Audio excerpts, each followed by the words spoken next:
see this kind of research being done, because, of course, mindfulness, as you mentioned already, has been escalating in sort of interest all over the place. You know, it's everywhere. You can go into bookshops and there's podcasts and there's all kinds of ways you can tap into mindfulness.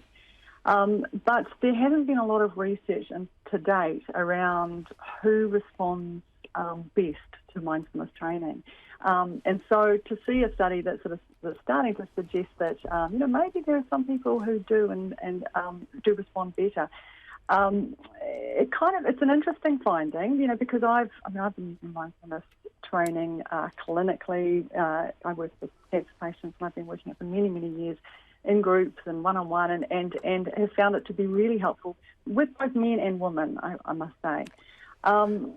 The argument is that the ways men and women deal with emotional distress accounts for the difference. Yes, yeah, that's right. So there's women tend to regulate their emotions differently. So they may be more likely to ruminate, to sort of dwell on their thoughts, to have cycling thoughts, and that maybe mindfulness actually taps into that and actually sort of teaches people to kind of interrupt that ruminating cycle. And maybe women do that more than men do, and so maybe that's why that's why the mindfulness training they've found this in this study, which I have to say, I had a quick look at it, and it's a very small sample size, it's 77 people. But that said, that's where these theories start. You start with a small sample and then you roll out and do research with larger groups, and you see if the theory holds. But so it would presumably work for ruminative men.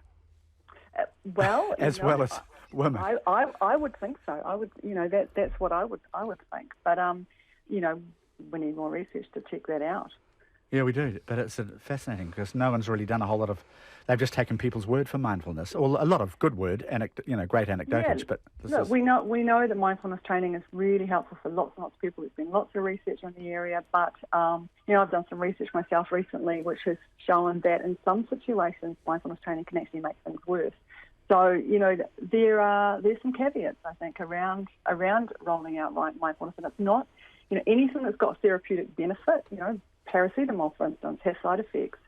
Anything that actually works therapeutically is going to have some negative effects in some people, and we need to know more about how mindfulness is actually. I don't have time to ask you about those some sorts of situations in which never mind, maybe another day. Boredom is mine. Boredom, epic boredom. Like those silent retreats of meditation, I would be like, oh, just kill me now. Silence is not my strong point for a start. Oh, you and David Farrar both. We can be in agony in our pods together. Floating in salt water together and complaining. Crying, drowning in more salt. Dr. Lisa Reynolds, thank you so much for joining us on a Friday afternoon. Really appreciate that. So interesting finding. You can read about it online. Brown University if you are a mindfulness practitioner and want to know a bit more. But there'll be no more from us. That's the panel for another week. We are, however, back as the panel on the panel on Monday. That time I stopped talking, I think. Penny Ashton. Is this a significant birthday, is it, John? No, it's not. 70 years old. And David Farrar. Thank you, David. Thank you, Penny. Goodbye. And Checkpoint coming up right now. Thanks, everyone.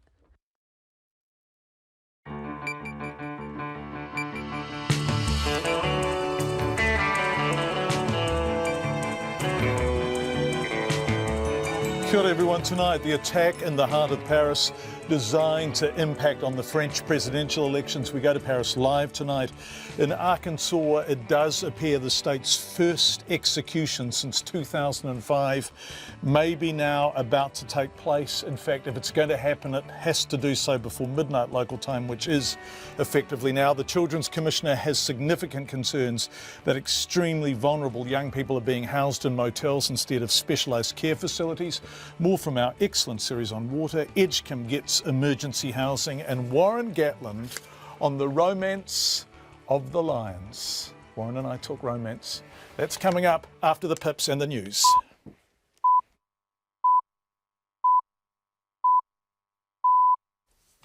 RNZ News at 5. Kia ora, good afternoon. Ko Katrina Batinaho. The Office of the Children's Commissioner is investigating 4 cases where extremely vulnerable young people are not getting the care they need. In the most recent publicised case, the Ministry for Vulnerable Children, or Oranga Tamariki, housed a 16-year-old boy who has challenging behavioural issues in a hotel. Bridget Mills reports. The Children's Commissioner, Andrew Beecroft, says they hear of about 1 or 2 cases a week where a young, extremely vulnerable child is not placed in appropriate care. Judge Beecroft says there isn't the specialised care available for them.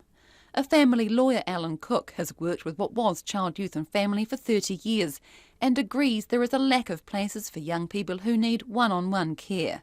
Dr Cook says he often feels like he has to work hard to get vulnerable children who need urgent attention to the top of the queue. The ministry has said accommodation such as motels is used only as a last resort.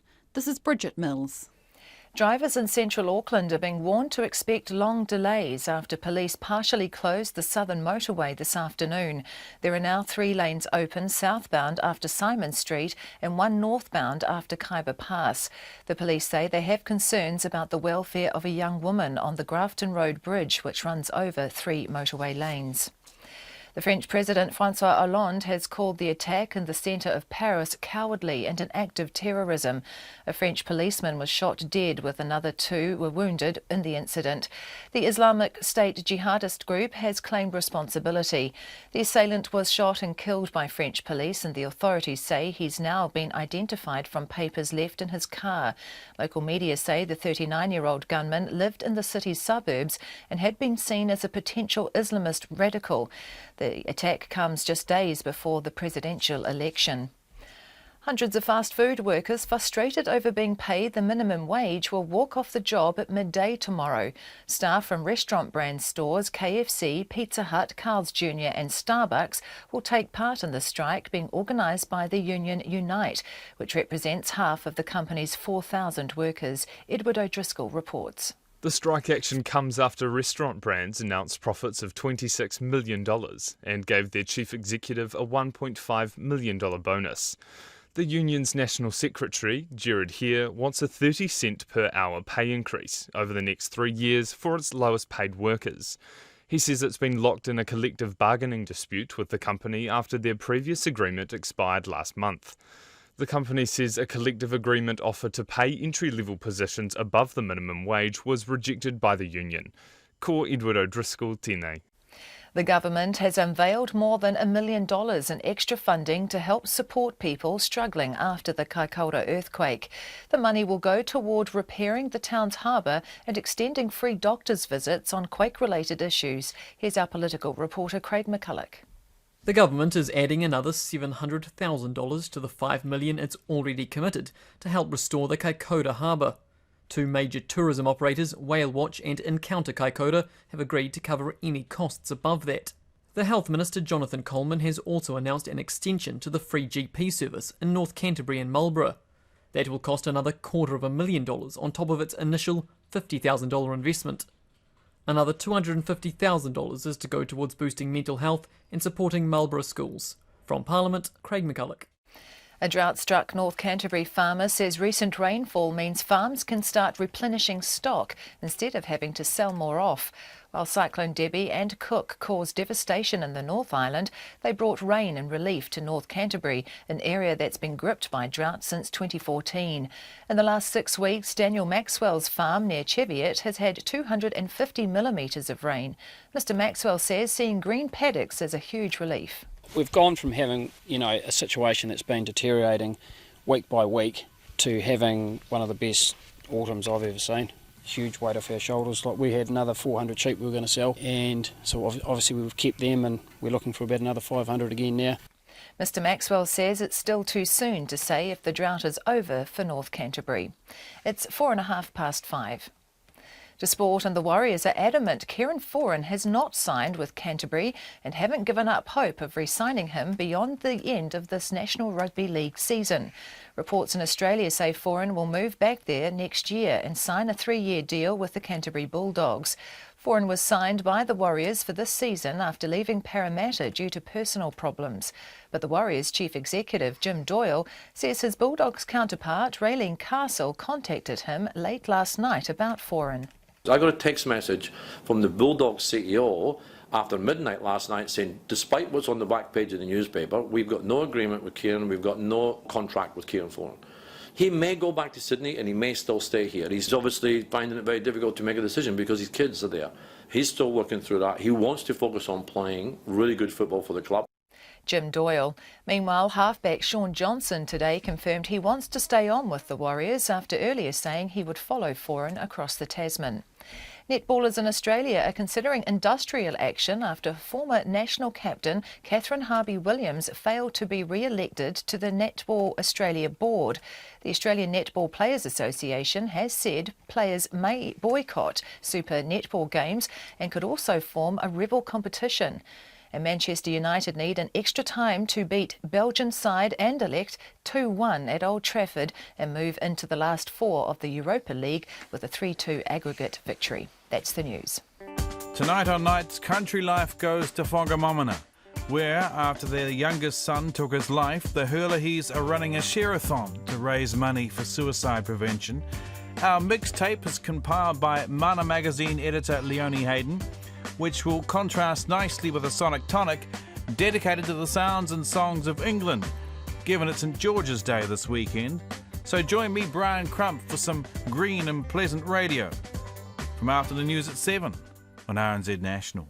Met service weather through to midnight tomorrow. Northland, Auckland and Coromandel Peninsula, cloudy periods and a few showers. From Waikato to Wellington and Wairarapa, also including Bay of Plenty, Taupo, Taumaranui and Taihape, mostly sunny. Areas of morning cloud or fog tomorrow. Gisborne and Hawke's Bay, cloudy areas today with isolated showers about Gisborne and northern Hawke's Bay, sunny tomorrow.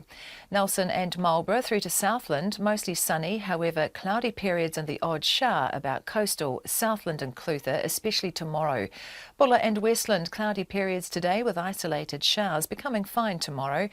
Fiordland, mostly cloudy with occasional showers, and the Chatham Islands becoming cloudy this afternoon with a few showers. Showers clearing tomorrow morning and fine spells developing. It's 5:05 and you're listening to Checkpoint. Thanks, Katrina. We're just going to begin tonight. We've just got in the latest news on Auckland traffic, which is chaos. The southern motorway, all lanes are now open at Kaiba Pass. If you don't know the city, if you don't know Auckland, that is basically the central city. But after an earlier police incident, the tale is back to Princes Street. Avoid the southern motorway or delay your journey. Very explicit. We don't often get traffic instructions that strong. This has just come in from NZTA. So the tale is back to Princes Street, which is Otara, isn't it? Otara, it's by Middlemore, I think, Princes Street, isn't it, that off-ramp? Yes, it is. And so that's the southern motorway heading into town, and the police are saying avoid the southern motorway or delay your journey. If you are heading to the motorway in Auckland, the southern, keep off it. That is city-bound. Southbound, all lanes have opened at Kaiba Pass, heavy between Highbrook and Takanini. I don't mean to be rude to Auckland, but that's just bog standard for a Friday night, I suspect. More breaking news, the execution has just occurred in Arkansas. The Del Lee was pronounced dead at 11:59 p.m. local time. Incredibly, that's 9 minutes ago. Now, his execution warrant expired a minute later. So had they not killed him by midnight local time, it wouldn't have happened. Tonight we talked to a man who ran death row in Arkansas who is now totally opposed to the death penalty. It is a very powerful interview and it's coming up. But we begin in Paris, where French President Francois Hollande has described the murder of a policeman and the shooting of two others as cowardly and an act of terrorism. Authorities say the attacker, who was shot and killed by police, has now been identified from papers left in his car. Islamic State has claimed responsibility, and various reports say the dead man was known to authorities as a threat or as someone who had recently been radicalised. Very conflicting reports coming in on the identity of the assailant. Presidential elections begin in France this weekend, and Marine Le Pen, the far-right National Front candidate, has campaigned hard on cracking down on Islamist extremists. Officials say the attack was designed, quote, to have an impact in this period. We're hoping now to be able to go to a report from Bridget Burke. Amateur video showed a chaotic scene on Paris's famed Champs-Élysées Boulevard, shortly after a gunman shot and killed one police officer and injured 2 others.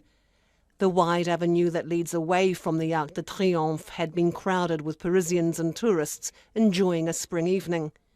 Witnesses say a man got out of a car and began shooting with a machine gun. This man saw what happened from the pavement. There was a police van and the guy came in an Audi 80, an old grey Audi. He parked just behind the van and he got out with a Kalashnikov and I heard 6 gunshots. I thought they were firecrackers because we all looked around the road and there was no one. In fact, he was hidden behind the van and shooting at the police. I think he hit a policeman. As soon as the policeman opened the door of the van, he fell, I think. As soon as we saw that, we all ran back inside. We hid and I went up to the first floor and we saw them shoot him. I didn't see what happened. I heard shouting and people running. There was a woman. She started crying. She said, "Don't go onto the Champs-Élysées. Don't go onto the Champs-Élysées." There was an attack and she was crying and scared and everyone was running. It was total chaos. Police officers rushed to clear people from the avenue. Allez, s'il vous plaît. Allez, on monte tous. Allez. Allez, on y va.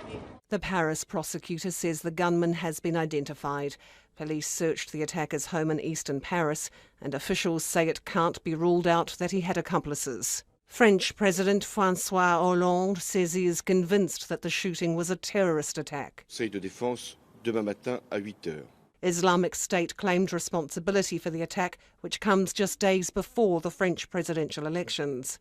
France has been living under a state of emergency since 2015 and has suffered a spate of Islamist militant attacks, mostly perpetrated by young men who grew up in France and Belgium. Earlier this week, 2 men were arrested in Marseille on suspicion of planning an attack ahead of the election. Far-right candidate Marine Le Pen says the nightmare is starting again and called for measures to tackle Islamic terrorism. Conservative candidate François Fillon called for the presidential election campaign to be suspended. I think that given the current circumstances, it would not be appropriate to go ahead with the election campaign today and tomorrow, because we have first and foremost to come together in solidarity with our police, the ones who have been killed and injured, and also the ones putting their lives on the line to ensure our security. We also have to show our solidarity with the French population, which is growing ever more concerned with the growing number of these acts of terror. For Checkpoint, Bridget Burke. We're going to go to Paris live later in the programme, just after 6 o'clock, to talk to a correspondent about the possible impact of this on the presidential voting process, which begins this weekend. It's 5:12 You're with Checkpoint on RNZ. Thank you for being with us. We head now to Arkansas, where tonight a convicted murderer named Liddell Lee has just been executed. He was scheduled to die at 7 p.m. local time. His execution was stayed twice before being carried out, just minutes before the warrant expired at midnight local time. That's 5 p.m. our time, so 12 minutes ago. Lee sat in a small cell a few metres from the death chamber, waiting as the court deliberated over his fate. He's been on death row since 1993. It was Arkansas's first execution since 2005. Arkansas's governor had originally signed off on 8 of them over an 11-day period, and public opinion in Arkansas supports the use of capital punishment. But none of those people know what it's really like, says Patrick CRAIN. He once ran death row in Arkansas before he simply couldn't take it any longer and left in 2007.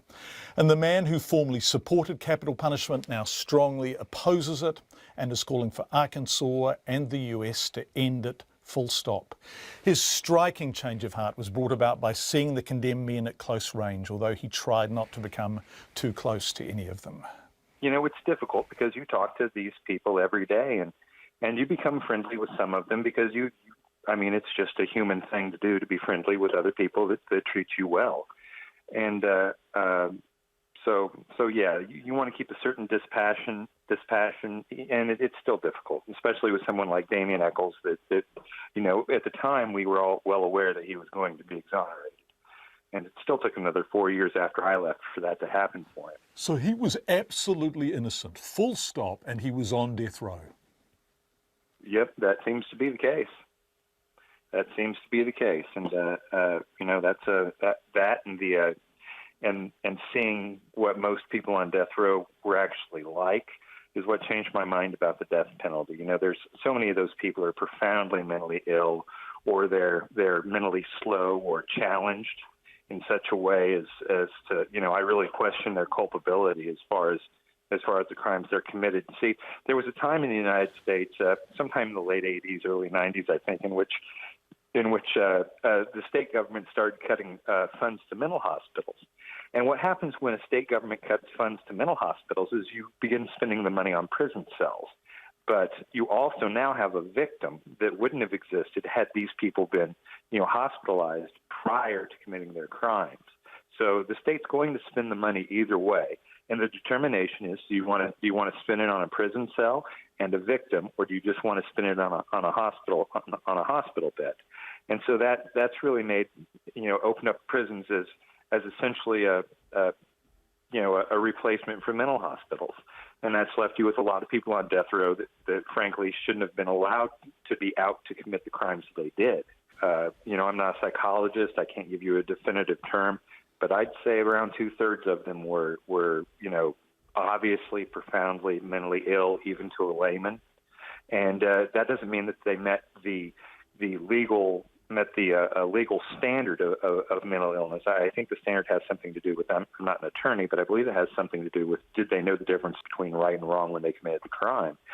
And you can be awful crazy, and a lawyer can still prove that you somehow know the difference between right and wrong. So, there's a real disconnect between the legal standards and actual, mental illness, and not just mental illness, but also people that are mentally slow or mentally challenged.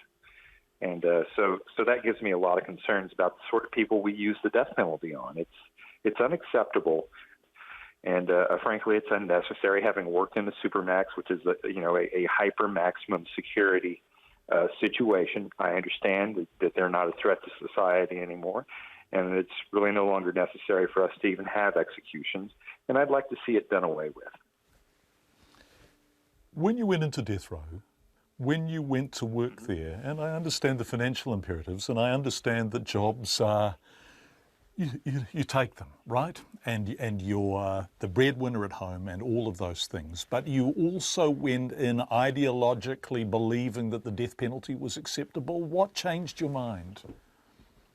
Well, I'd always had some questions as to death penalty being Catholic, but I was in general okay with it,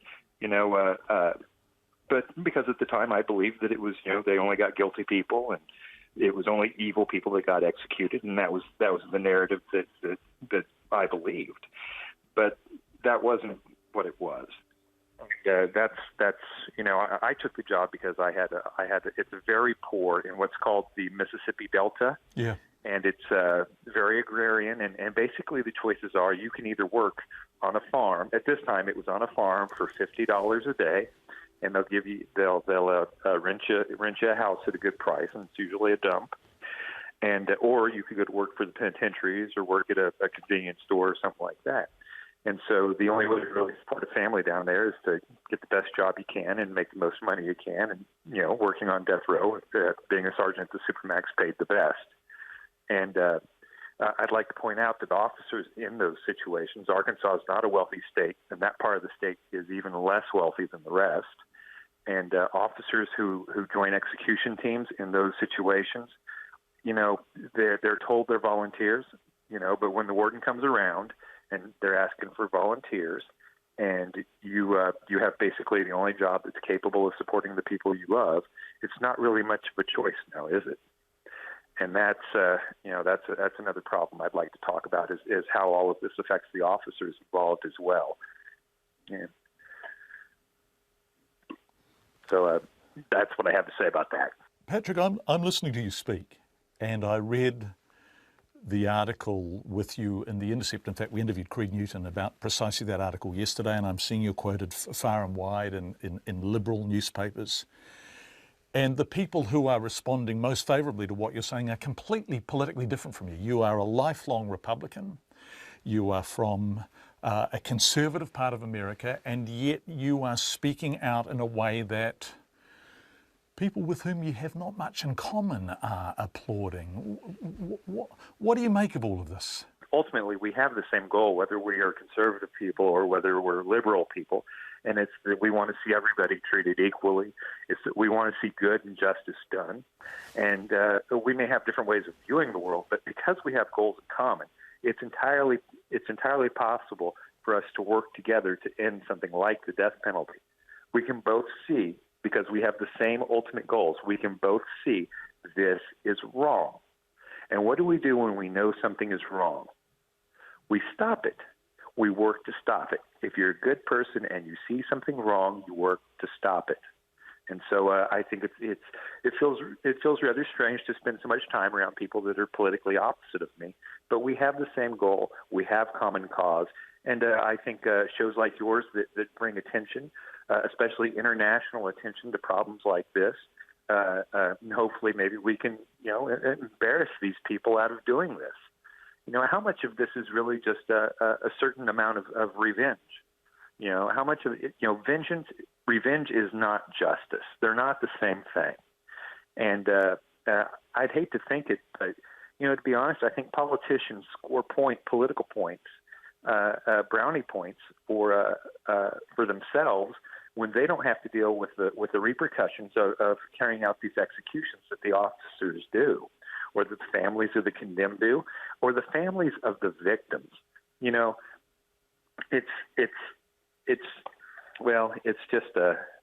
It's a shame to see so much pain and so many problems or so much wrongdoing being done in the name of justice.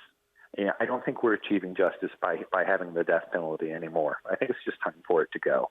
I think that's what civilized society should be doing now. We have the means to keep everyone safe from people who commit crimes. So the purpose of the death penalty to me no longer seems to be much more than revenge. Political point scoring for prosecutors and politicians, and it's time to end it. Patrick CRAIN, who ran death row in Arkansas and is now, as you hear, vehemently opposed to the use of capital punishment. Arkansas has just conducted its first execution since 2005. Liddell Lee was pronounced dead at 11:59 p.m, which is 23 minutes ago. His execution warrant expired at midnight local time.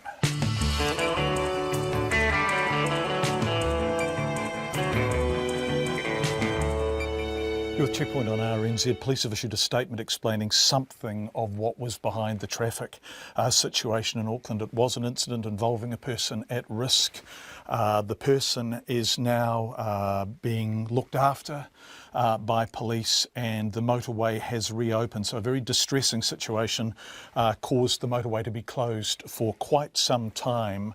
But the person involved is now in the care of what is being described as medical professionals. So the motorway has reopened in Auckland. It's coming up to 23 minutes past 5. Ahead on the program, the world's largest multi-sport event kicks off. It's the Masters Games. And it's a rather delightful event. And why troubled kids are being put in motels, or actually, why are troubled kids being put in motels? ? We talked to the Children's Commissioner about that. We'd love your feedback on anything we're covering tonight. You can text us on 21001. You can tweet us at Checkpoint RNZ. We're on Facebook, of course, where you can watch us live, also on Freeview Channel 50 and Face TV, which is Sky Channel 83. And our email address is checkpoint@radionz.co.nz. Edgecombe residents left homeless by flooding that swept through the town more than 2 weeks ago may soon be able to move into temporary housing. Hundreds of people were forced to find somewhere else to live after the Rangataiki River breached a stop bank in the town, causing a mass evacuation and a state of emergency. More than a dozen houses have been condemned, and many others will not be fixed for months after being badly damaged by mud and sewage. Earlier this week, the WHAKATANE District Mayor Tony BONNE said the next crisis residents faced was having somewhere to live and a shortage of builders. Mayor BONNE joins us on the program right now. Are you there, Tony? Yeah, good evening, John. It's been a hard, long week this week. Yeah, you must be buggered. How is Edgecombe looking? Well, every day it's looking a little bit better. We've had over 1,100 volunteers in the volunteer army in the area. Well, not each day, but the number have gone in each day, and they put on 5,500 hours into helping residents clean up. And that's volunteers? Volunteers. It's been amazing. They've come from all over the world and Auckland, so it's been a huge amount. And today we had a function at the Marae in Te Teko. because the Ngāti Volunteer Army is just closing down for the weekend. They're exhausted and they just need a little bit of time to recharge their batteries. Yeah, I bet they do. Can you tell us, so there were so many families forced to stay in motels on the marae, wherever they could go. Do you have a somewhat better short-term solution for them? Well, we've actually this week, we had our first council meeting after the event, and we approved the purchase of the WHAKATANE holiday park, which is in Whakatane, and that will give us the ability. We've purchased it for tourism because it's a strategic asset for tourism, and of course, but before that, we can actually now look at that as a temporary housing as well. So remember, MB is organising temporary housing, and they're actually getting a list of people that need housing, and we'll be working closely with MB as the recovery office opens up next week. Right, so there are some temporary solutions starting to be provided now, because obviously there was a real rush on all available accommodation, but you're responding to that. Yeah, obviously people can't stay in motels for that long, and insurance companies have limits for how long they can stay there. So yeah, we're working closely with the community. We knew that's going to be a challenge, and this solution may just be a temporary one for some people. It's not going to be the fix, but we're also looking at other solutions where we can actually help people get their houses up and going quicker than later. And I think everything in our, what we've achieved in the just 2 weeks has been amazing. So if we can carry on that process in the next 2 weeks, I think I'd love to be able to talk to you in 2 weeks' time and say, hey, this is where we're going. I thoroughly look forward to that. The builder shortage is problematic, isn't it? And I mean, we're talking about long-term solutions there, but actually you need some builders in town, don't you? We sure do. And I was speaking to one building company last night, and he took 6 students out of one of the high schools on a gateway program for these holidays, so he can go and help strip some houses straight away. And he said to me last night, he said, those boys are working out so well, they'll all have apprenticeships by the end of when they're ready to go back to school, if they want to go back to school. Tony Bonne, thank you so much for joining us. We really appreciate it. Tony Bonne, the Whakatane District Mayor. So, portable cabins, temporary solutions being provided, but obviously the long-term help, it's going to take much, much longer. Over 600, how many volunteers did Tony say? I wrote it down as he was talking. Over 600 volunteers are working there, and somewhere in the region of 5,000 voluntary hours put in Edgecombe by people from all around the world, Tony said, including Auckland, since the flooding occurred. It's a hell of a clean-up. The aerial footage of the town is still striking. The flood damage is intense. We've got some feedback, I think, although I've lost it, so we'll come back to it after this. The largest multi-sport event in the world, officially getting underway in Auckland in just 2 hours' time. 28,000 athletes are here for the World Masters Games, ranging from age 25 all the way up to an inspiring 101. Some lucky sports started early before the opening ceremony: badminton, baseball, canoe sprinting, softball and swimming. Zach Fleming went to check them out. Lane 1. He might be twice the age of your usual canoe sprinter, but that's the only discernible difference. Definitely will run a place. Expect to be on the podium.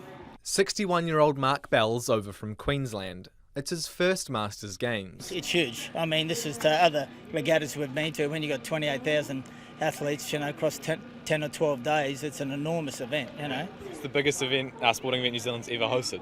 Is that right? Yeah, really? well, we read that but there were 11,000 athletes at the last Olympic Games. Mark's facts check out. 28 sports, 45 disciplines, more than twice as many athletes as the Rio Olympics last year, from all around the world, 100 countries. I love the water out here and the people. It's just been amazing. I grabbed 42-year-old Anna Vargas right after she finished her first solo canoe sprint on Auckland's Lake Pupuki. Wet and puffed over from California, she didn't know where she placed, and she didn't care. It's a lifetime experience for me. This is my first time across the ocean, my first time in New Zealand, my first time with an international passport stamp on my passport. So you've never left the States before? No, I haven't. So You're doing everything in one go. I just went all the way across the world. It's just amazing, and you guys are so welcoming. And like I said, I feel honored to share the water with you. My club, Pupu Hawaii, we just we're a small club, but we have passion, and Yeah. you know, this is tell. my first of many. Yeah. And from novice to veteran, how long have you been playing badminton for? For the past 28 years. 43 years old, that means Kanan Hariharan's been playing badminton competitively for 2/3 of his life. From India, this is his 4th Masters Games. He says it's the best one yet. The beauty of World Masters Games happening in Auckland is that there's a divergent set of people who are actually coming for different sports. It's not all about badminton; it's about the passion of for the love of sport. Everyone is here. Everyone is enjoying the game, and I have never seen it anywhere in a master badminton competition, because you see only the badminton players come in, and here you see almost all the people in different walks of life and different countries come here. Yeah. So you met quite a few other athletes? Oh yeah, I met while I was traveling back from Sydney to Auckland. I met guys who were playing water polo, softball, and it was quite a nice interaction with them. Yeah, it was fantastic. Tonight's opening ceremony at Eden Park features the largest laser light show New Zealand's ever seen. The games run for 10 days until Sunday, April 30th, and all events are free for spectators. For Checkpoint, Zach Fleming. Lots of feedback coming in on Auckland's traffic. Noreen says it took an hour 45 to get from Mount Wellington to Kaiba Pass. And on the Arkansas executions, thank you for your feedback on that interview with Patrick CRAIN. The Arkansas death penalty sounds more like eugenics, Lynn says. And Jeremy from Napier says, Albert Pierpoint, the UK executioner for many years who executed many of the Nazi war criminals, became totally convinced that capital punishment was pointless and in no way a deterrent. Thank you for your feedback, and thank you for being with us. Coming up on Checkpoint Nona with business news, the 3-year drought in North Canterbury, it appears to be over for farmers. The US prepares charges to seek the arrest of WikiLeaks founder Julian Assange, and more. But Katrina Batten has the 5:31 and a bit headlines. The Children's Commissioner is investigating 4 cases where vulnerable youths are not getting the care they need. Judge Andrew Beecroft says his office hears of 1 or 2 cases a week where young people are not being housed appropriately. In the most recent case, the Ministry for Vulnerable Children, or Oranga Tamariki, housed a 16-year-old boy with behavioural problems in a hotel. Auckland's Southern Motorway has completely reopened after the police managed to pull a woman who was on a bridge to safety. The police say the woman will now be seen by medical professionals. The woman was on the Grafton Road Bridge near the intersection of Carlton Gore Road, which runs over 3 motorway lanes. A partial closure of the motorway caused traffic chaos in central Auckland, and drivers are being warned to expect delays for some time yet.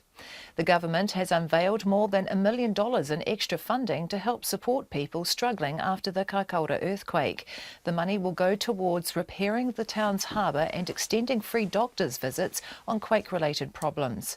Hundreds of fast food workers will walk off the job at midday tomorrow after being paid the minimum wage. Staff from restaurant brand stores KFC, Pizza Hut, Carl's Jr. and Starbucks will take part in the strike being organised by the union Unite, which represents half of the company's 4,000 workers. The company says an offer to pay entry-level positions above the minimum wage was rejected. A North Canterbury farmer says recent rainfall means drought-hit farms can start to recover.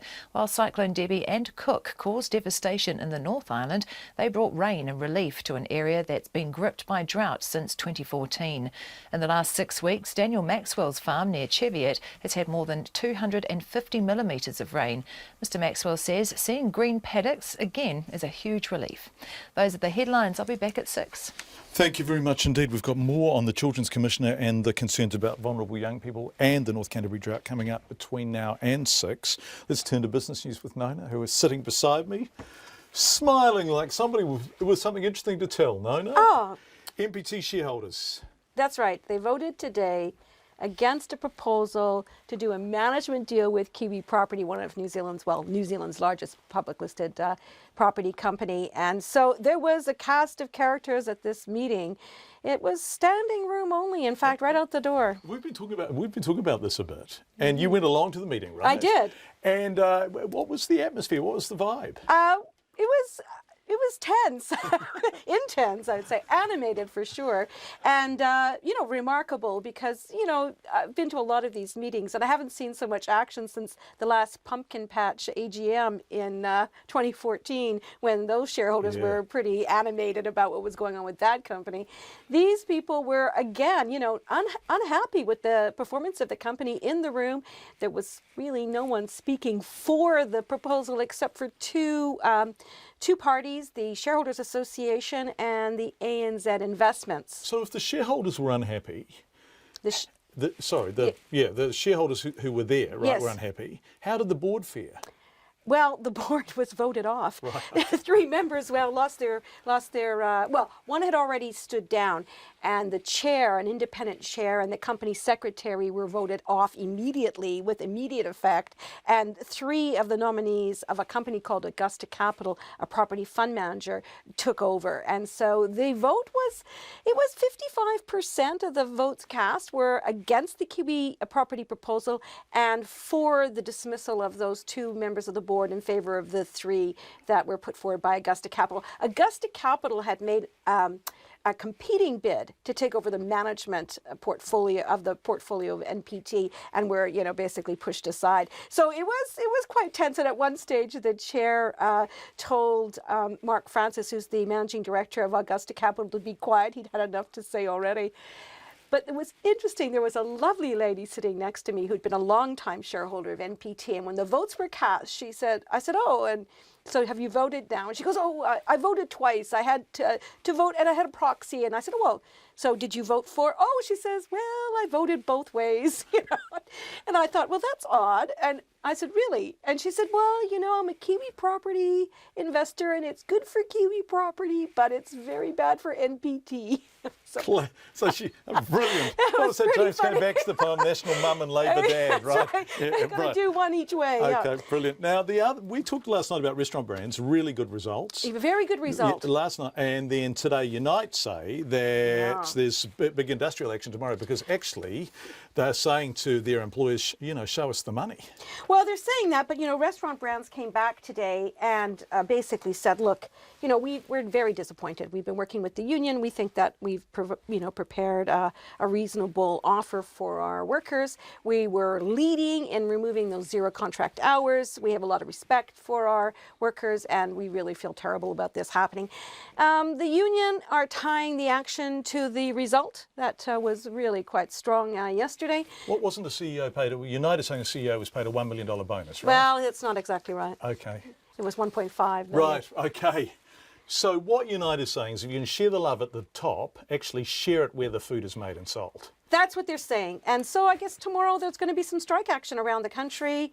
And, that will draw attention to the situation with restaurant brands. And, it's always unfortunate when these kinds of things happen. But, that's what I guess negotiations are for, right? Yeah. So now somewhere in here I've got my closing price. Oh, I mixed my papers up.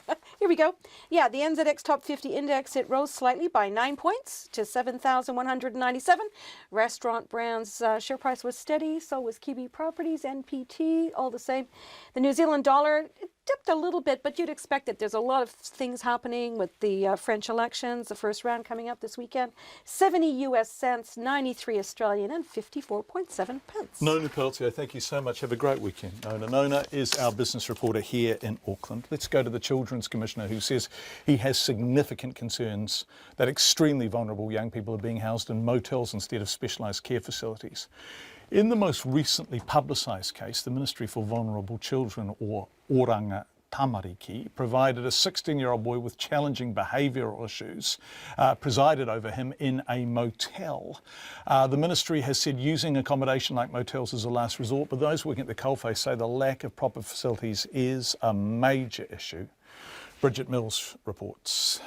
The Children's Commissioner, Judge Andrew Beecroft, says about 100 young people, mostly boys, have the most challenging, complex and at times dangerous behaviour, but there is no expert care available for them.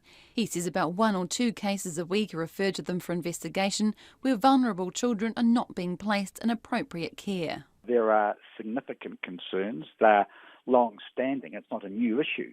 As at now, we know of 3 or 4 serious individual issues where the appropriate care is a real issue. It's not able to be provided.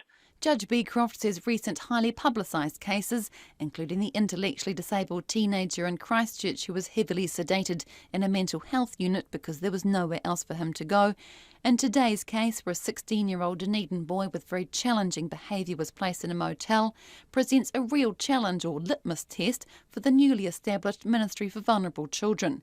He's spoken to ministry officials today and they've assured him the problem will be addressed. These are the sorts of challenges that the new Oranga Tamariki will probably stand or fall on. If it's going to be done differently, if we're entering a new era, if there's a sea change in our approach, this is the time to demonstrate it. Family lawyer Dr Alan Cook has extensive experience working with what was Child, Youth and Family, working as a lawyer for the child and foster parents too. He says it's often very complex to get the most vulnerable children into care when they urgently need it. Seems to me there's almost a pecking order in order to show that the child you may be lawyer for child for is so bad they may have to jump the queue to get a bed in one of these institutions. Dr Alan Cook says the demand for specialised care is greater than available places, and he agrees with Judge Beecroft that the core issue is resourcing. Social workers, in my experience, do their best. They're overworked, they've got caseloads that are far too big generally. They struggle with limited resources at times, which includes finance, it includes access to necessary bed placements in a residence or caregivers. And like Judge Beecroft, Dr Cook hopes that the newly reshuffled ministry will be better equipped to make a difference. One has to question whether or not the changes that are currently being made to the new ministry are going to be so profoundly different in the absence of resourcing that it's going to make a change. No one was available to be interviewed at the Ministry of Vulnerable Children today, but in a statement, Deputy Chief Executive Alan Borum says accommodation such as motels is only ever used as a placement option for children or young people in exceptional circumstances. In the case of the 16-year-old Dunedin boy, the accommodation being used is definitely a last resort and is an interim arrangement while a longer-term placement is found. He says placements in motels are always temporary. For Checkpoint, this is Bridget Mills. We're heading to North Canterbury now, where drought-hit farmers are breathing a sigh of relief after recent rainfall has turned parched paddocks green and caused one creek to flow for the first time in 3 years. While recent cyclones caused damage and devastation in the North Island, they brought rain and a reprieve to North Canterbury, an area that's been gripped by unusually dry weather. Maya Bari starts this report on a farm near Cheviot. Keep out, Blade. Come by. Blade, sit down. Blade, sit down. Daniel Maxwell is shifting ewes on his 520-hectare farm in the Etherton Valley near Cheviot. Mr Maxwell was about to sell off some of these sheep until it rained recently, but now he says he's looking to buy more stock to fill the paddocks. Huge weight off our shoulders. Like, we had another 400 sheep we were going to sell, and obviously we've kept them, and we're looking for about another 500 again now. So it's just made a huge difference. And that's purely from this rain coming and bringing you guys that growth? That's right, yeah. We've gone from having, a situation that's been deteriorating week by week to having one of the best autumns I've ever seen. Driving around the farm, Daniel Maxwell says the land looks very different compared to just a few weeks ago. He says the rain brought down from cyclones Debbie and Cook in the last 6 weeks has resulted in thick green grass blanketing paddocks that have been mostly dry and bare for 3 years. So since it began, we've had 250 odd males here. It varies a wee bit through the district, and it's, my creeks are flowing now. I haven't seen this creek flowing for 3 years, over 3 years. Further down State Highway 1 past Cheviot is Jeff Wilkinson's farm in Spotswood. Mr Wilkinson says the rainfall has been a huge morale boost in the area, which has already received more than $600,000 of drought recovery funding from the government. I think psychologically it's probably the best thing we've had for a long time. So it's really nice, Maya, to get this, because you talk to local cockies now and they've actually got a grin on their face. And I don't think people quite realise, out of the area how bad it was for a lot of farmers, how their mindset was just, they'd had a guts full really. You're sitting on an asset worth millions and making nothing. Daniel Maxwell says many farmers have cut stock numbers to survive the drought, which they will now need to rebuild. There's been a lot of stock killed and sold on to other areas, And now the biggest challenge is we've got this grass. The biggest challenge is going to be converting that grass into some income. So stock are very hard to find and reasonably expensive. If there's one thing farmers in North Canterbury agree on, it's that it's too soon to make a call that the drought is over. Jeff Wilkinson says more rain is still needed, but farmers are looking in a much better position for winter. You know, we've had 2 rains that aren't normal rains. You know, we've had 2 tail ends of cyclones that have given us rain, which we don't normally get down here. So, but what the new normal is, who knows? So I wouldn't be going to say the drought's over, no. NIWA meteorologist Chris Brandolino says the next 2 weeks are unlikely to bring any further relief for North Canterbury farmers. While there may be some, as we maybe say in the States, some nickel and dimers, some small amounts, some chump change in terms of rainfall, that may happen. Nothing significant over the next 2 weeks. But Chris Brandolino says Cheviot has seen a significant dumping of rain, more than 270 millimetres since the start of last month, which is music to the ears of farmers who had been desperately hoping to ward off their 4th year of drought. For Checkpoint, Maya Burry.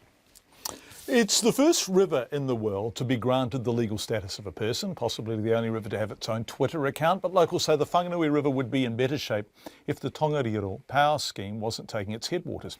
The former Mayor, Annette Main, says the river looks dirty because of the silt in it, and the Genesis Energy-owned hydro dam makes it difficult for the river to clean itself. Lee Marama McLaughlin went to the river and filed this report.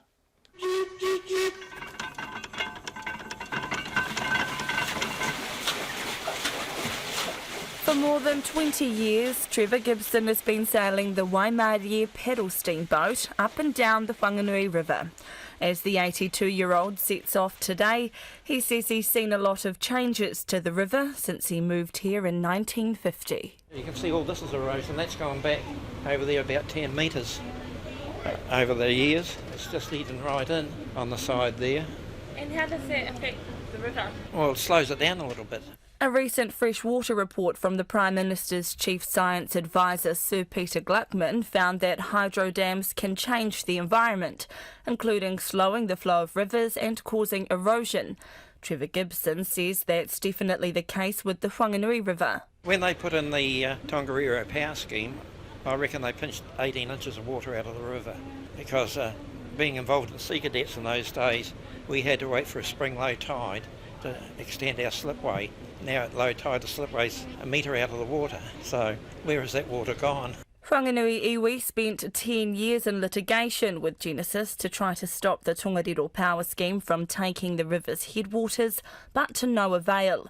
In a bid to keep out of the courts, the parties signed an agreement in 2010 which allows for more kōrero or discussions about matters of disagreement. A canoe guide, Charles Ranginui, says the power scheme disrupts the flow and life force of the awa from the mountain to the sea. He says sometimes the river looks sick. Say the early 70s with Mum and Dad fishing up at Koronisi and Atani, you know, and fishing the old way with the tunapā and, you know, the stones and would catch a bucket in a scoop, 20-litre bucket in one scoop compared to like now, you're lucky to get a handful.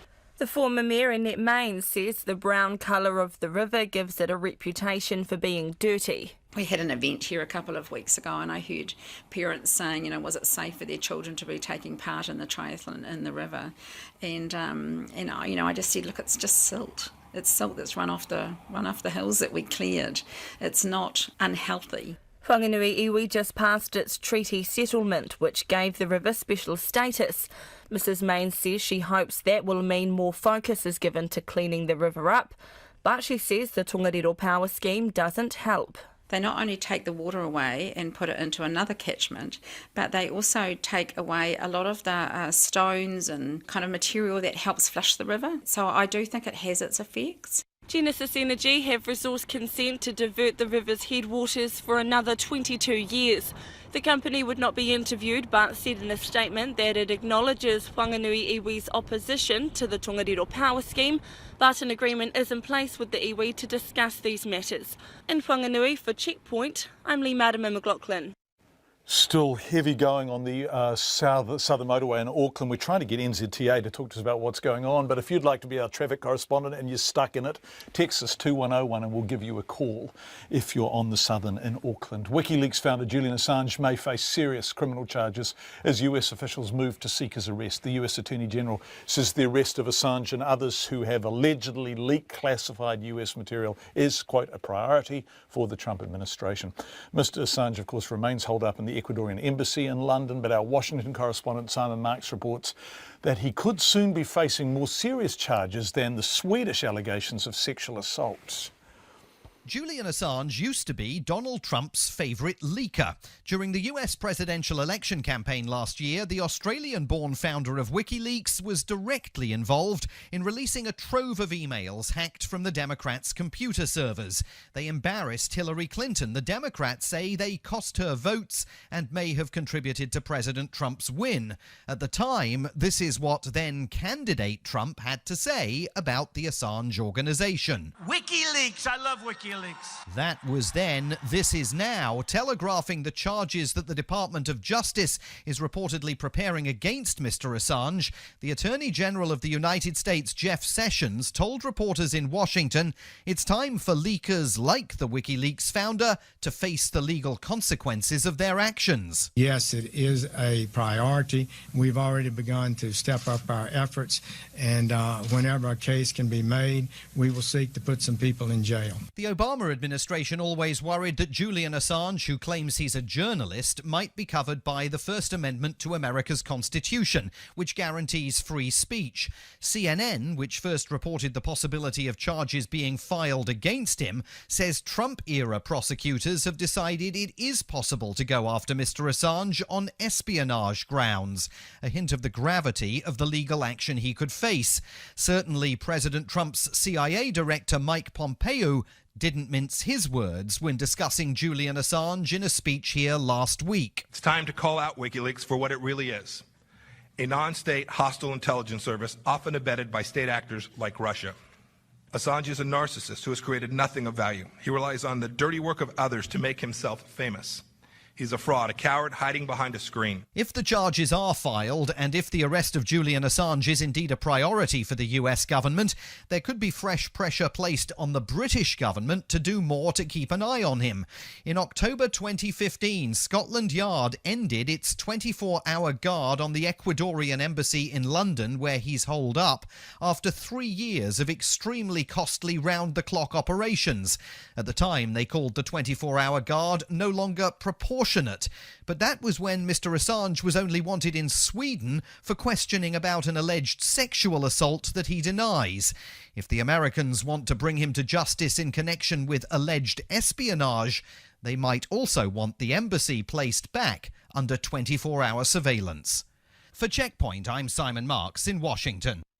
Thank you, Simon. Last night on Checkpoint, we covered the announcement of the British and Irish Lions team to tour New Zealand in June and July. And of course, they're coached by New Zealander Warren Gatland. We all know that. Now he's done roughly 700-800 interviews since the naming of his touring squad. The key questions like, your midfield's big.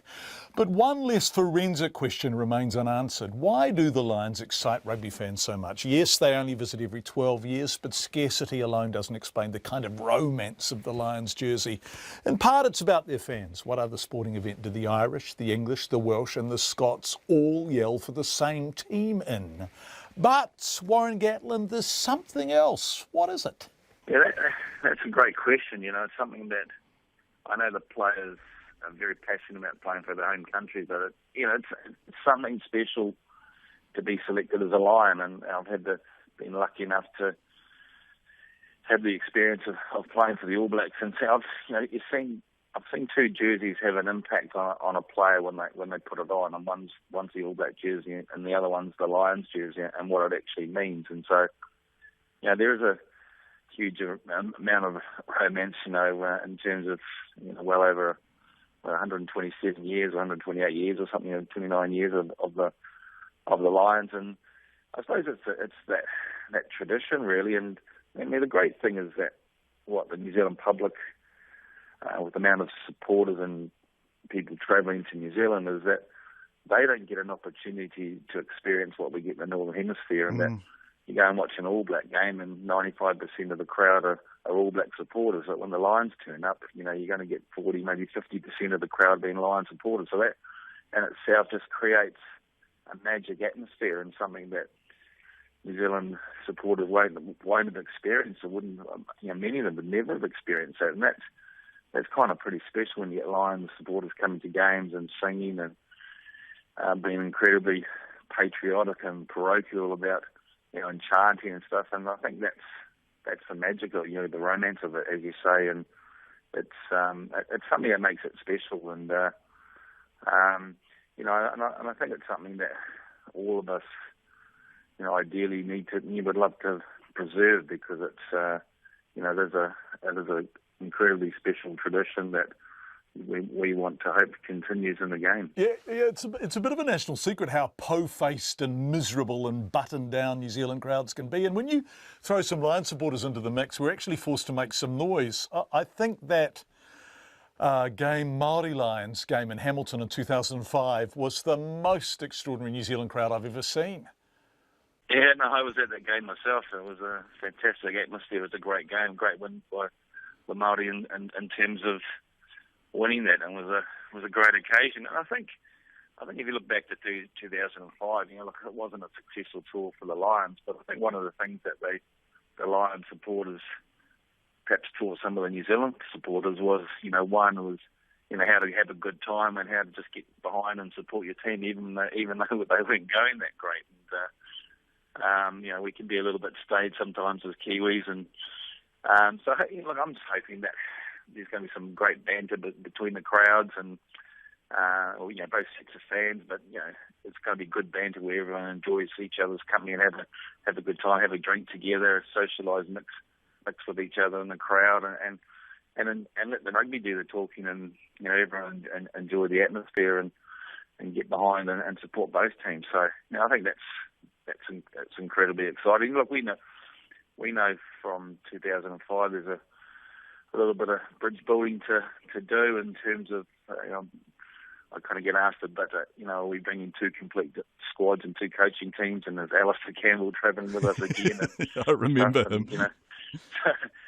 So we know, and I think that's important that we do that.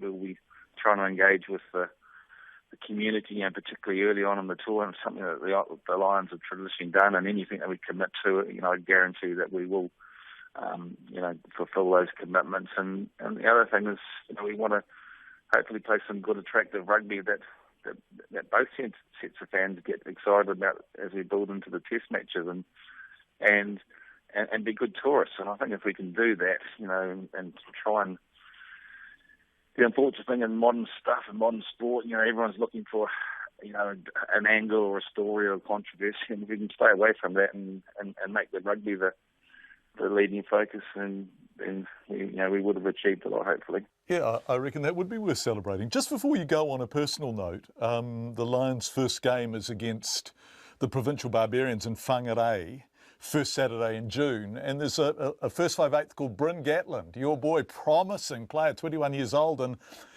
he's turning out for the Provincial Barbarians, so it'll be Gatland v Gatland, right? Yeah, it is. One of the things, he gets asked a lot about, who you'd be supporting, and he said, obviously my dad, and for us it's about family, and family comes first, and but I think in that game, all the family are going to be supporting the hell out of him, and then maybe putting their Lions jerseys on the next day. So, and I fully understand that and respect that. It's a great opportunity for him, and we've had a little bit of banter with each other and a bit of joking and stuff. So I said to him, I know all your strengths and weaknesses. And he said, don't worry, Dad, I've got a few tricks up my sleeve as well. So I just hope he does well, and it's a tough start to the tour, because we only assemble in London after the two finals, the Premiership final and the Pro 12 final on the Saturday. We assemble in London on the Sunday for a leaving dinner, leave for New Zealand on the Monday, arrive on Wednesday, and that first game's on the Saturday. So it's pretty tough to be putting things together so quickly. And when you think about we're bringing the players together from 4 nations, and we've got to get up and running as quickly as you possibly can. And we've got 2 or 3 weeks, 5 games leading into that first test, and the week before the first test we play the Maldives and Rotorua, and that's always a tough proposition as well. So tough tour, but we're incredibly excited about it, and everyone's really looking forward to it. Warren Gatland speaking about, well, not so much the team he's bringing out, which has been discussed ad infinitum, but the whole vibe of a Lions tour. They come every 12 years. It is a combination of the best players from England, Ireland, Scotland and Wales, and it really is a magic occasion. They bring tens of thousands of fans with them who spend a lot of money and do a lot of singing. And even if you don't like rugby much, it's actually pretty fantastic. Thank you for being with us. It's coming up to 6 o'clock.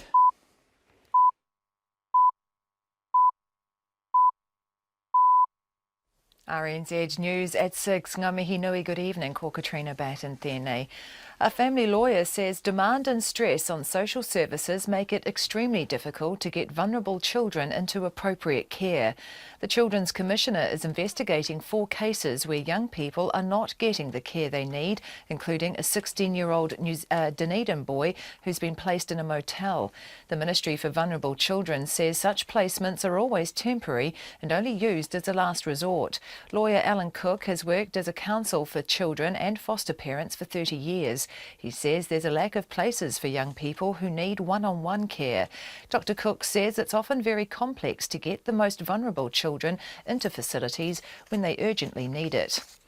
The WHAKATANE District Mayor says a holiday park could be used as temporary housing for Edgecombe residents who have been forced from their homes because of flooding.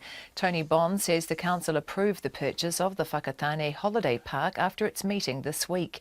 Mr BONNE says while it's intended to be a strategic tourism asset for the council, they can now also use it to fill some of the need for temporary housing. He says people can't stay in motels for long periods of time. Insurance companies have limits for how long they can stay there. So, yeah, we're working closely with the community. We knew that's going to be a challenge, and this solution may just be a temporary one for some people. It's not going to be the fix. Tony BONNE says the Ministry of Business, Innovation and Employment is putting together a list of people who need temporary housing. The police in France are carrying out raids after a gunman shot dead a policeman in Paris and wounded 2 others. The police have spent the past few hours searching the home of the gunman, and a warrant has been issued for the arrest of a second suspect. The ABC's James Glenday reports. The attack took place on the world-famous Champs-Élysées Boulevard. Witnesses say a man jumped out of a car and opened fire on a parked police bus with an automatic weapon. One officer was fatally wounded. The lone gunman then ran around to the pavement in an attempt to kill other officers and managed to wound 2 more before being shot dead. There was mass panic as people ran for their lives. President François Hollande says he's convinced it was a terrorist attack, and the Islamic State group quickly claimed responsibility. The attack comes just days before the first round of the all-important and closely fought French presidential election. That was James Glenday. Restaurant Brand says it's disappointed that hundreds of its staff plan to go on strike tomorrow. Staff from KFC, Pizza Hut, Carl's Jr. and Starbucks will participate in the strike being organised by the workers' union Unite after frustrations about only being paid the minimum wage. The strike comes after Restaurant Brands announced profits of $26 million and gave its chief executive a $1.5 million bonus. The company says a collective agreement offer to pay entry-level positions above the minimum wage was rejected by the union. A South Island campground owner is being forced to leave her business after months without income following the Kaikoura earthquake. A 7.8 magnitude quake shook the South Island's east coast last November, destroying infrastructure and cutting off communities. Belinda Girl, the owner of a campground and crayfish shop 32 kilometres north of Kaikoura, says customers can't get to her business and the land isn't safe anymore due to slips. Ms. Girl says they've had government support, but that's run out and they can't last any longer. There's no traffic, there's no people, no visitors, no nothing. We tried everything. We thought we could house the workers and feed the workers and do all sorts of things because, you know, we've got a fully set up campground. But the reality is that the land is just not safe. We've lost our whole investment here in Kaikoura. It's all gone. Belinda Girl says she's now moving to the West Coast. The government today unveiled more than $1 million in extra funding for Kaikoura to help repair the town's harbour and extend free doctors' visits. Auckland's Southern Motorway has completely reopened after the police managed to pull a woman who was on a bridge to safety. The police say the woman will now be seen by medical professionals. The woman was on the Grafton Road Bridge near the intersection of Carlton Gore Road, which runs over 3 motorway lanes. The partial closure of the motorway has caused traffic chaos in central Auckland, and drivers are being warned to expect delays for some time yet. And the police serious crash unit is investigating after 2 motorcyclists were killed in Waikato this afternoon. The police say 2 motorbikes and a tanker collided on State Highway 1 north of Tokoroa about 20 to 3. Diversions are in place between Rollitt Road and Newell Road. It's 6:05. To sport, and Shaun Johnson has confirmed he wants to stay on with the Warriors in the National Rugby League next year. Amid speculation he could follow his halves partner Kieran Foran over the Tasman. Reports in Australia say Foran is set to sign a 3-year deal with the Canterbury Bulldogs. But Johnson says all speculation around Foran and himself leaving Auckland is simply made up by the media. Despite saying a few weeks ago he would follow Foran if he moves, Johnson says he's happy at the Warriors. I've obviously been in talks with the club for a while now, and we're getting close, and yeah, it's hopefully going to be all sorted, very soon. I think walking away, a lot of people have said it's probably what I should do, but it doesn't make sense for me to do that to myself. I wouldn't be satisfied with that, I don't think. Shaun Johnson. The Hurricanes will have to overcome history if they're to beat the Canberra-based ACT Brumbies in their Super Rugby match in Napier tonight. The Hurricanes are third in the New Zealand Conference with 6 wins and a loss, while the Brumbies sit at the top of the Australian Conference. The Brumbies have won 5 of the last 6 games between the sides, including inflicting the Hurricanes' second heaviest defeat in their franchise history, a 52-10 loss in last season's opener. The Hurricanes coach Chris Boyd says the Brumbies seem to have a knack of undoing his side. If you look historically, they've been the hardest team for the Hurricanes to beat over the years. They've had the wood on the Hurricanes over a number of years, and they're tough opponents. Chris Boyd, that's the news. Tomorrow, what is it about men and cars? Rich men, expensive cars. Alan Gibbs, Politico, arts patron, petrol head.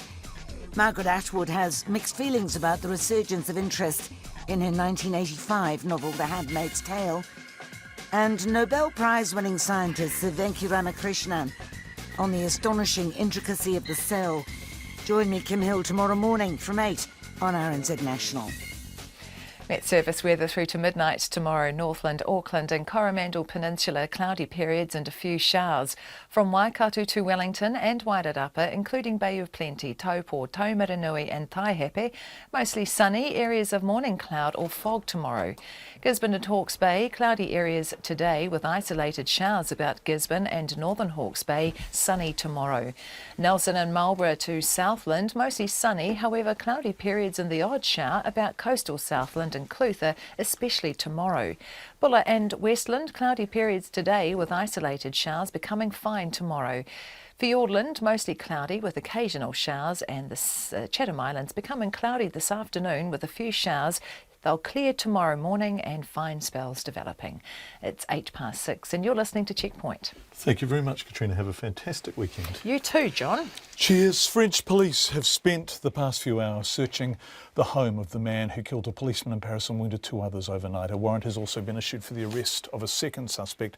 Police know who the attacker is, but they've not released his name. However, French media are reporting that he posted his plan to attack police officers on a social media site just before the attack. Paris has been under a state of emergency for 2 years now, and the timing of this latest attack is obviously significant. It happened just days before the first round of voting in the French presidential election. We're going to go live to Paris very shortly, but first the BBC's Hugh Schofield. Mesdames et messieurs, you have to stay back, please. The area is dangerous because of shotgun. Please stay back. Police on the Champs-Élysées urged people from the scene of the attack. A few minutes earlier, at 9 o'clock in the evening, with the avenue still buzzing with tourists and traffic, a man drew up in a car near the George V metro station. Getting from the car, he opened fire with an automatic weapon on a parked bus, being used by police officers who patrol the avenue as a space to rest. This man saw what happened. Il y avait un camion de police There was a police van and the guy came in an Audi A80. He parked just behind the van and he got out with a Kalashnikov and I heard 6 gunshots. I thought they were firecrackers because we all looked round and there was no one. I think he hit the policeman. As soon as the policeman opened the door of the van, he fell, I think. The gunman tried to flee on foot, but he was shot down by other police officers. The man was identified by papers left in his car, though his name has not been released. Reports across French media say he's a 39-year-old from the eastern Paris suburbs. Overnight, a property in the suburb of Chelles has been searched by investigators who want to know who else, if anyone, may have known of his plans. According to French media, the man served several years in prison for firing on police officers with a gun in the early 2000s. More recently, the intelligence services identified him as a potential Islamist radical. Following the attack, President Hollande met security officials and then gave a brief statement on television. J'ai convoqué un conseil de défense demain matin à 8 heures. I have convened a crisis meeting for 8 o'clock tomorrow morning. Our security forces, our police, our military police will remain on the highest state of alert, and we will remain very vigilant, especially in light of the upcoming election. But everyone will understand that my thoughts at this moment are with the family of the policeman who was killed. Today was to have been the last day of campaigning for the first round of the election, but candidates will be thinking hard about how this eruption of Islamist violence into the campaign might or might not influence the result. Joining us now live from Paris is journalist Peter Allen. Peter, lovely to have you with us. Are you there? Yes, I am. I'm here. Yeah, Good afternoon, Wes. Thank you, Peter. Morning here. Yeah. What's the latest? The police obviously know the identity of this person. Has that been publicly released yet? It's not been officially released, but it's well known and it's been published in the media here. I can give you the name if you like. It's completely up to you. But he was a 39-year-old known criminal. He had a background in shooting police officers. He was sentenced to 20 years in 2005. If you work out the dates, he was let out early. And he was a known radical as well, who had boasted about wanting to kill police officers again very, very recently. So that's something that people are very, very concerned about, obviously. Yes, this is really, obviously, the timing is entirely salient. And does this play into the hands of Marine Le Pen, the far-right candidate who has complained constantly about a lack of prosecution, pursuit of Islamic extremism in France? Will this work for her? It's a debate, isn't it? You do wonder how much hard-right, rather fascistic parties who want to go out and stigmatise Muslim communities and want to go out and arrest everybody in sight, how much they gain from cowardly, horrible terrorist attacks like that. You must remember that all the parties here, ranging from the Socialists, the Conservative Republican parties, this new independent movement En Marche run by Emmanuel Macron, they're all tough on terrorism. They all want to stop terrorism. This idea that only a far-right party, which has a background in neo-Nazism, in anti-Semitism, in racism, is the best qualified to deal with Islamic terrorism is, of course, open to debate. It's not a foregone conclusion that she's going to benefit from this terrible act. Of course, we're going to see on Sunday. How long have you been in Paris for? I've been in Paris for 15 years. Right, and it's been under a state of emergency for 2 years. And how has this impacted on ordinary Parisian life? Do people go around with their shoulders hunched now, or does life go on very much as it did before the major attack in Paris? Paris clearly is a major capital city. It's suffered crime, terrorism, you name it, for hundreds of years. The tradition of terrorism here, I'm sorry to say, goes back to the French Revolution. Terrorisme is a French word. It was coined in France. There were terrible terrorist acts here in the 1990s, the 1980s, the 1970s. That's not to undermine, that's not to belittle what's happening, but it's quite used to stuff like this happening. Of course, stuff like this happens. You get shooters in America, you get shooters in Britain, these kinds of things happen. So no, the answer to your question is these kind of terrible acts are obviously frightening. The police deal with them, but life goes on. That's always been the case. It's a horrible shooting. It's a terrible crime that happened last night, and it gets a lot of publicity because it's an election campaign, and it involved a police officer being killed, but it's not seen as an existentialist threat. It's not seen as something that particularly changes people's lives, I have to be honest with you. Peter Allen, live from Paris. Thank you, Peter. We really appreciate your time this morning. There in Auckland, in New Zealand, it's 6:15 on Friday night. Thank you for being with us wherever you are listening from. We get lots of feedback from New Zealanders, expat New Zealanders all around the world saying they're watching us via Facebook or something. It's lovely to have your company. We turn now to crime and punishment in New Zealand and to the view of a man who's been a police officer, a lawyer, an MP, the Associate Minister for Justice and the Minister for Courts. 42 years in total of watching the justice system from almost every conceivable angle. Chester Burrows is the outgoing National MP for Whanganui, and as the election approaches, he hopes political point scoring won't consist of calls from any party to get tougher on crime. It's not about getting tougher, he says, but getting smarter, beginning with an acknowledgement that there are already too many people in our prisons. I think there has to be. At a time when we've got less people committing crime, less people appearing before the courts than there have been in 30 years, we've got more people in jail, and you've got to wonder why that is. And why is that? Well, I think we've responded almost to the anecdote, and we've changed, for instance, applications for bail, conditions and onuses of proof. We've ramped up sentences. We've done a few things like that, and I don't know that we're actually looking case by case at the offender, the victim, and the circumstances in which the crime occurred. So I do wonder a little bit about that. But it's as plain as the nose on your face. If you've got 80% in prison with literacy and numeracy problems, 80% in prison with drug and alcohol problems, 61% of them with diagnosable mental illness, it's not all about locking up bad buggers and throwing the key away. We've got to be smarter on this stuff, and I think we have got smarter over recent years, but there's time to go. I think we're heading down the right track. We just need to get there faster.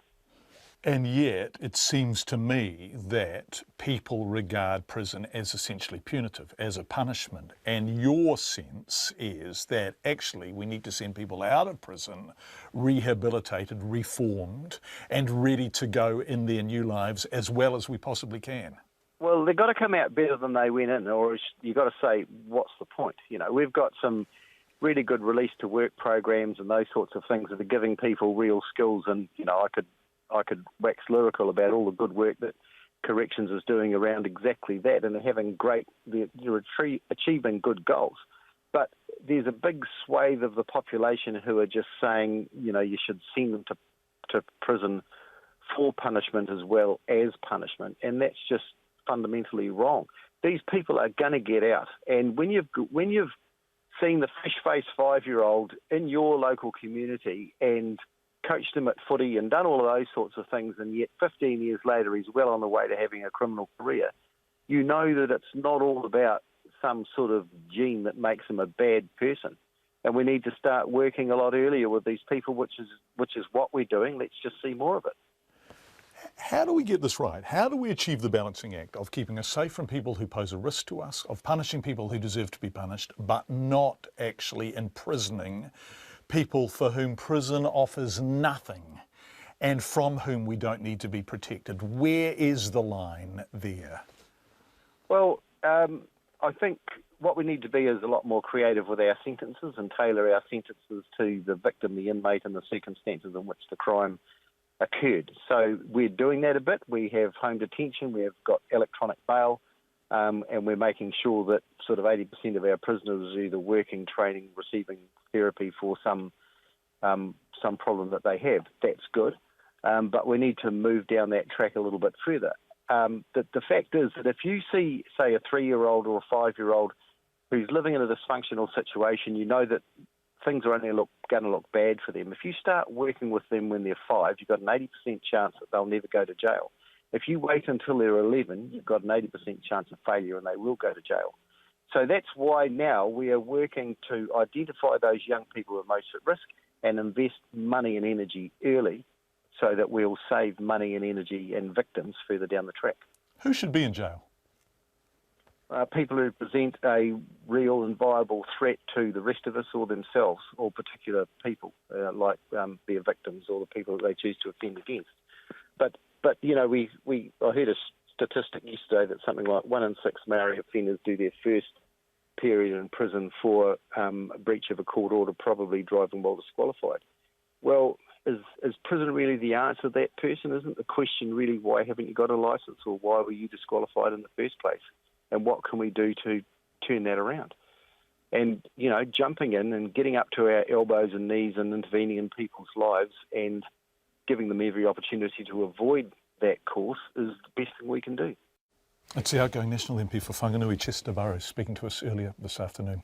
Famine was declared in parts of South Sudan earlier this year, the first time famine has been confirmed anywhere in the world since 2011. More than 1 million people have been displaced from their homes, including hundreds of thousands who fled to neighbouring countries due to political turmoil and upsurge in violence and soaring inflation. Bidi Bidi Camp was formed in Uganda on the border of South Sudan just last August. It's now the largest refugee settlement in the world. 270,000 people call it home. Helen Manson works for Tear Fund, a New Zealand aid organisation. She spoke to Checkpoint producer Michelle Cook from Bidi Bidi Camp and explained how things have become so bad. Approximately 9 months ago, things really kicked off when the president and the vice president began what we would now call almost a tribal war. So you've got the Dinka and the Nuer tribe now fighting, and we've got famine in the north. So what happens when people cross the border? They're either coming because they were forced to flee, or they've decided and they've taken a proactive step to come. So they're coming in either buses or on foot. And when they arrive, they are sent to a collection centre and then to a reception centre and to a plot of land that's approximately 30 metres by 30 metres, and there they are told to begin a new life, really. So you're at Bidi Bidi, which is now, in just a short 9 months, gone from bare land to the world's largest refugee settlement. Can you describe to me what's going on there? What agencies are on the ground, and what help has been given to the refugees there? Sure, of course. So we've got the big players here, like the United Nations, like the World Food Programme, but we've also got Kiwi agencies like Tear Fund, and Tear Fund's doing 3 things really. They're helping in the immediate term with medical support. So when people arrive, often they're really malnourished. You know, they've been walking for weeks sometimes.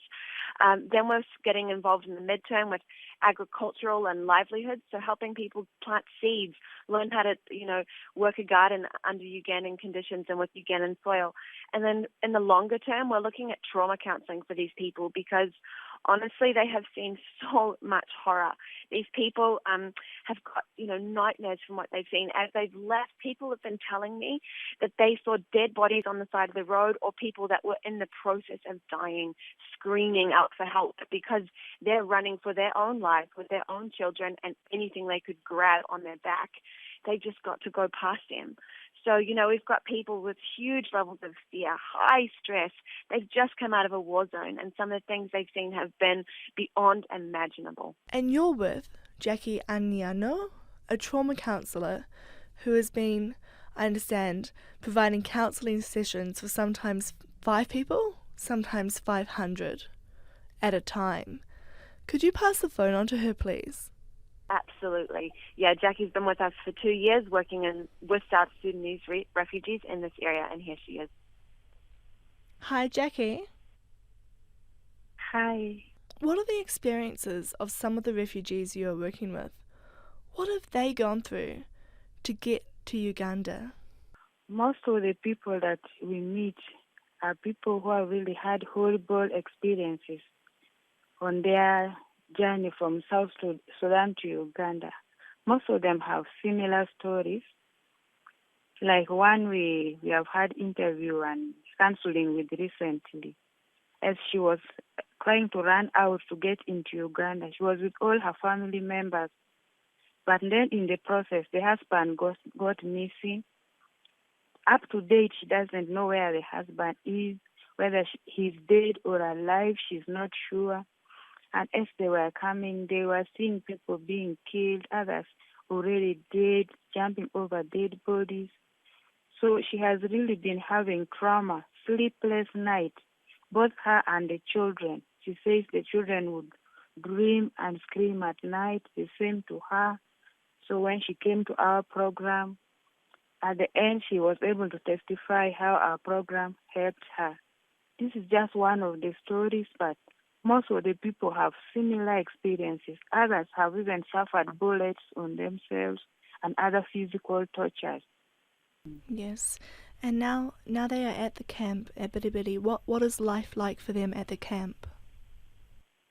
Life in the camp is really not the best. UNHCR and other partners try to give them the basic needs, but it's always not up to date. For example, they can give them some amount of beans and maize grain, but how are they going to grind these maize grains into flour? It's not catered for. How are they going to cook this food? It's not catered for.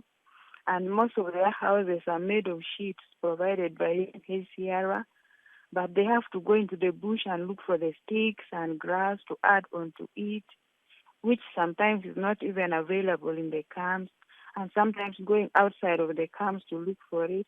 Some of them get chased by the nationals, and we even had a case in our program early this year when a woman went out looking for grass out of the camp, and the Ugandan nationals chased her.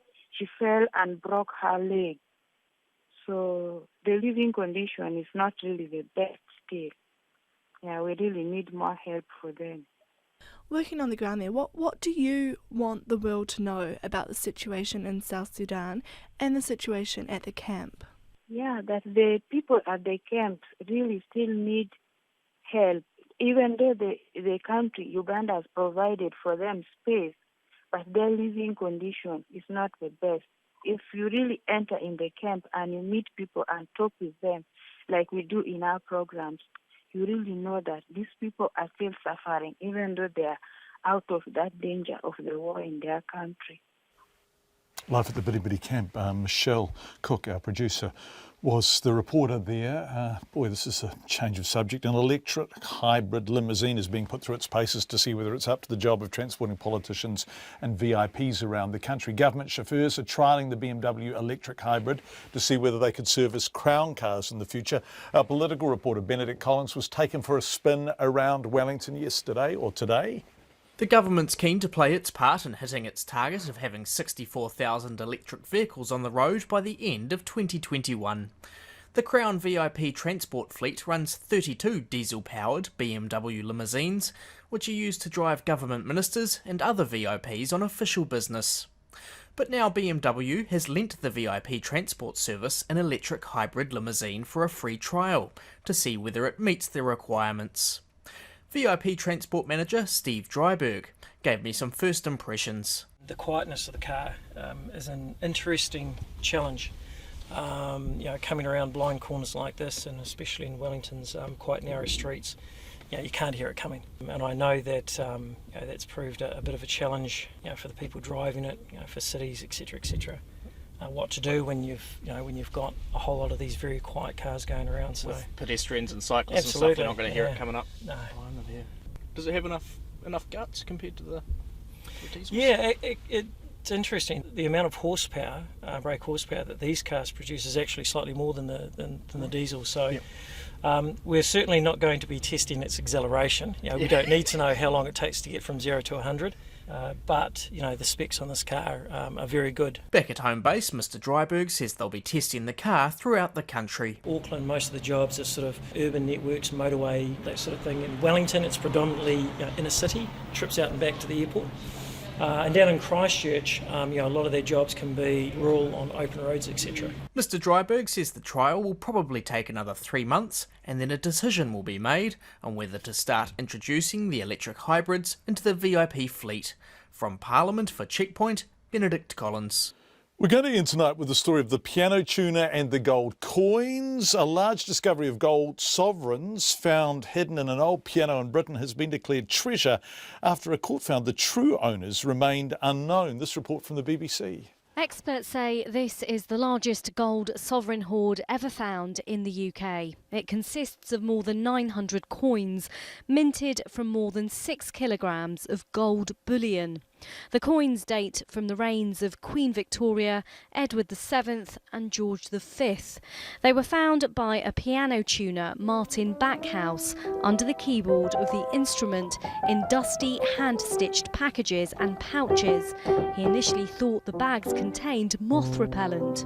I've been called in to tune and repair this piano, so I took out a couple of the keys, and up in the top here, and hey presto, there was some interesting packages. So I quickly got my penknife and quickly undid one of the ends, and I thought, oh, that's gold. The piano had been donated to Bishop's Castle Community College in Shropshire, and it was there that Mr. Backhouse made the discovery.